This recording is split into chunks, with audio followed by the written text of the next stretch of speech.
Okay, I'm here today with Robert Montoya. He's our medical director for Colorado's Ride. Got an amazing background, but I'm going to let him tell you what that is and tell you a little bit more about himself and his company, Rapid Response Medical. Welcome, Robert.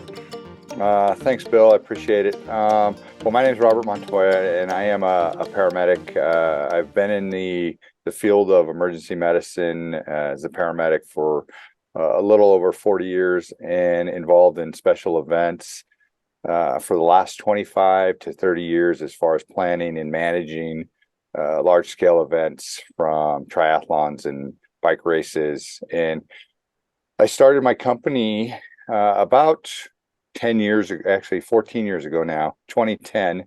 I saw a need back then to do it differently. How could we better serve our athletes in events? And the reason I asked myself that was I was on duty one day and I went to an event or responded to a call at an event that I had no idea was even going on in our district. And we got there and there was thousands of people. And I was like, well, how come we didn't know about this? What? Thousands of people in a morning, on a Sunday morning, and doing a run, and nobody knew about it. Or if we did know about it, nobody communicated it to the masses. And I said, this is a problem. And not only for the community that we serve, but also for the athletes that are at this event and also the race director, because there has to be some accountability for care to all athletes. And so that's why I started my company. I said we could do this better.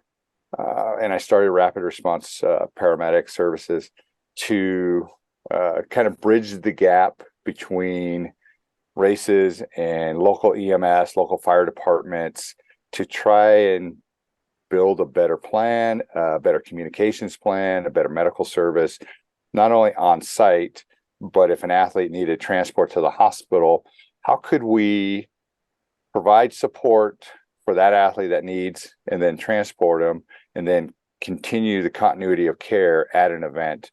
Because if your medical team is treating one athlete, is there enough resources to treat four more that might have issues at the same time? And you primarily do that, at least with our ride. Maybe you do it differently with other events, but in our case of our ride, you're utilizing motorcycles with paramedics on the motorcycle, correct?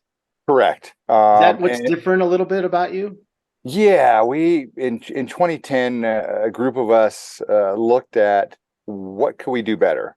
How can we serve these riders better? How, and faster?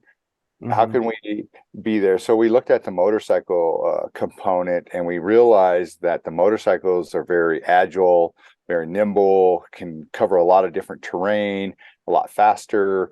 And actually, we can ride next to the athlete and kind of watch them a little bit, a little closer, and we can actually feel what they're feeling because we're on the motorcycle, the heat, the cold, the wind, all the elements that they're encountering, we can appreciate as well.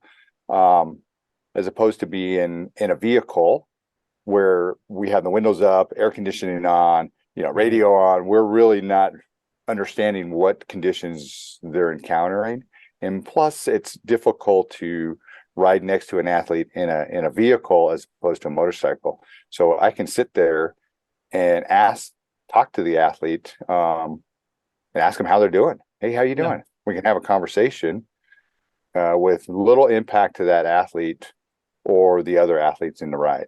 Well, you told me one time, I think, if I remember right, that you did an Ironman not simply, you probably had other reasons, but one of the reasons was to really feel the race, what it's like to be an athlete in the race so that you can serve athletes better. Is that right? Yeah, that is correct. In 2015, in 2014, I started providing support to Ironman races. And then 2015, I decided that we probably should know what it feels like so you can relate to the athletes, because athletes respect that a little bit more. If you ever had somebody come up and say, hey, I know what you're feeling, and you're like, really? Do you really know what I'm feeling?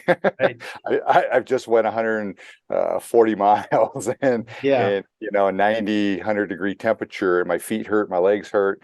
And so what I did was, uh, buddy and I, we did a race, and it was the hardest race I ever did, and I really felt the pain that athletes feel. And so now I have a better understanding how to serve athletes and what they really need and what. Um, and so yeah, it was kind of interesting. It was Yeah, I a bet. Well, from a bike ride standpoint, particularly the ride we're doing, one of the things that attracted me to want to work with you guys was that piece, but also just the motorcycle and the approach of the route and accessibility, being able to stop in the middle of on the shoulder and help somebody right away. How does your team work with a bike ride like that? So our team is we look at the mileage, we look at the number of athletes that are participating in this event, we look at the terrain, and we put it all together. We come up with a plan, because you're going to have different caliber of riders. Some are going to be more expert to your novice to your middle of the pack, and so you're going to have a separation. And what we look at is providing one moto for the lead group, and we break it up into sections. Mm-hmm. We know that a motorcycle could respond to an incident pretty quickly, and we break it up into like 10-mile sections. We know. And so for this ride, we're looking at 3 motos and then one kind of a support vehicle, paramedic that will be either on the course or at the finish line. So if an athlete comes into the finish line area, they have the support there as well. Right. But our motos will be going back and forth. We do they're always moving, constantly moving. We would leapfrog riders and post up at a location and wait for this group of riders to go past us, and then we would ride next to them and just continuously leapfrogging our athletes, or even circling back and kind of just patrolling back and forth. So there's, for 3 of us covering the distance of this ride, and the athletes will look at that, and it's continuously communicated where, you know, what's your location, how's the ride going, how are the riders doing, do we need to move forward, do we need to slow down a little bit. So Great. And I know we have, for me, it's really important to the athlete to feel safe, obviously from traffic safety and medical safety. And we also have a paramedic on a bike.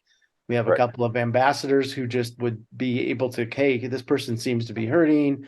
And then we have Centura providing an ambulance. So I feel like we're pretty good shape, but it still comes down to communications and working with other agencies. And how do you streamline all of that? So when we look at as communication goes, I mean, communication plans, we look at communications, how that goes, the event will go. If we can really dial in our communications plan, the event will be a lot smoother, a lot easier to take care of athletes and promote that. So what we look at is different radio systems, multi-agency channels. Can we patch our Centura ambulance into the Moto Medic team, and working with our local resources, not only fire EMS, but also Colorado State Patrol, local law enforcement, and we can bridge that gap between all of them with one channel or 2 channels to create a seamless communications plan. That's That awesome. would be the ultimate goal. Yes. Well, that's what we're going to do. That's the goal. We'll make it work, right? Yeah, no, absolutely. That is the goal.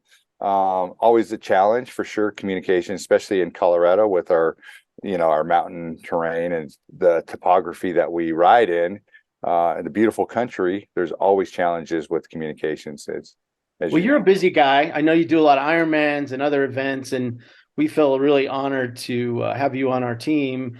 Can you how you didn't have to take this ride on. It's, you know, it's work. It'd be obviously an income, but what did you like about Colorado's ride to want to work with us? I like the location. The location is beautiful. I like the southwest part of Colorado. I love Pagosa Springs. I love Durango. I love Highway 160, 151. I've ridden down there. I've ridden between Arbalise and Durango. So I know the area. I know the ride. But also we love to support the athletes. This is what we do.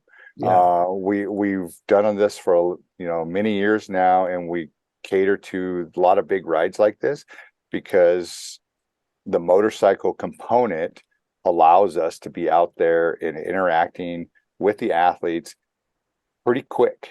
And we support them not only medically, but mechanically. We can carry tubes, we can carry CO cartridges, we carry pumps. So there's a lot of things that we bring to them. We carry extra hydration because an athlete might be between aid stations and run out of water or hydration or Right. nutrition. So it gives us a lot of versatility. We can carry a lot more than just what the cyclists will do because they like to carry very little, right? Weight. Yep. Yep. A little I as don't want to possible, carry right?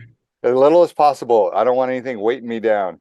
Yeah. So, Cool. but that's why I like this ride. This is what we live for, is these big rides like this, and we can support not only you guys as an organization, but your athletes, your staff, the communities that you're going into. We want to augment them and being able to support them and build a medical plan that really respects that community and what they do as well. Perfect.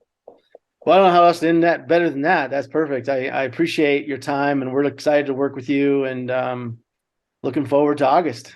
Yeah, us too. I got the team dialed in, and we're pretty excited. So we're looking forward to it. Hopefully everything continues to go the way it's going, and planning will be pretty seamless.